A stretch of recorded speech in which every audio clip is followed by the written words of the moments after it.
Hello. So let's see here ako tayo kay Kaiser Ultimate Healthcare up to 100 years old. So click lang natin siya.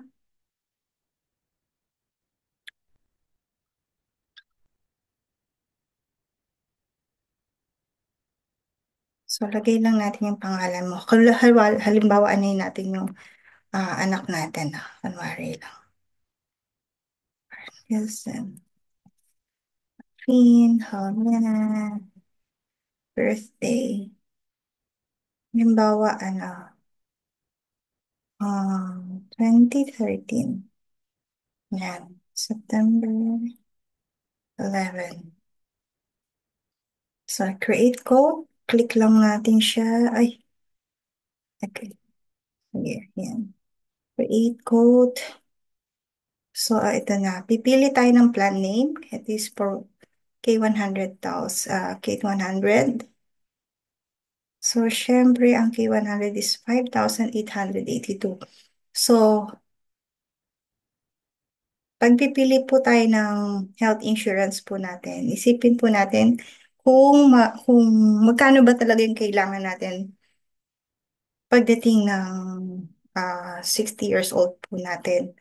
So, alamin niyo po yung family history niyo kung meron po silang mga lung cancer o yung mga critical illness kasi baka po meron pong namamana sa ating mga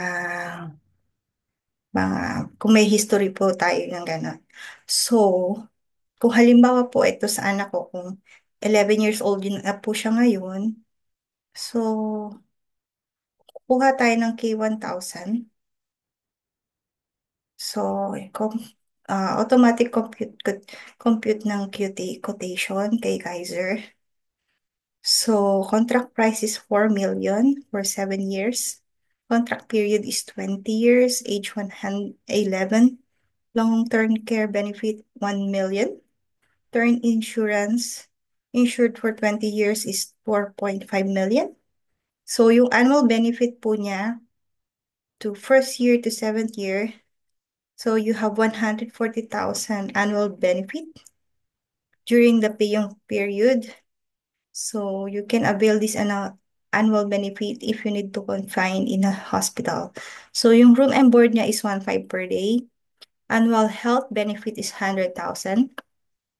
Total annual health benefit is 2.6 million plus additional health benefit during 8 to 20th year on top of 10% interest is 4.4 million 64,000. So yung total health benefit niya is 8,161,684.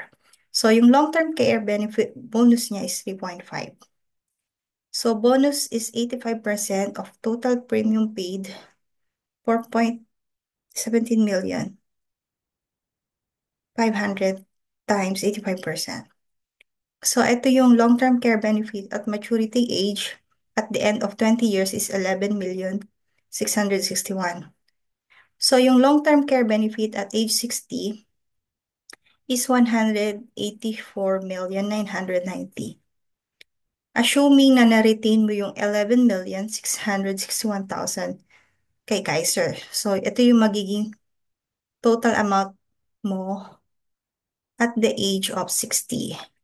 So, yung annual lifetime healthcare, pagdating mo ng 60 with bonus is 10%, 18,499,000. So, yung pag nag-age 65 ka naman with benefit, ang layo ng ano niya. Ang layo ng um, ang layo ng kanyang, wag dito, yung difference. So, 297 million.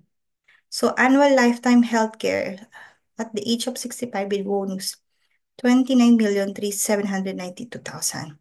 10% interest at the age of 65. So, may long-term care benefit kapag hindi mo nagalaw at the age of 80 is 1,244,522,000. No, 1,244,522,755.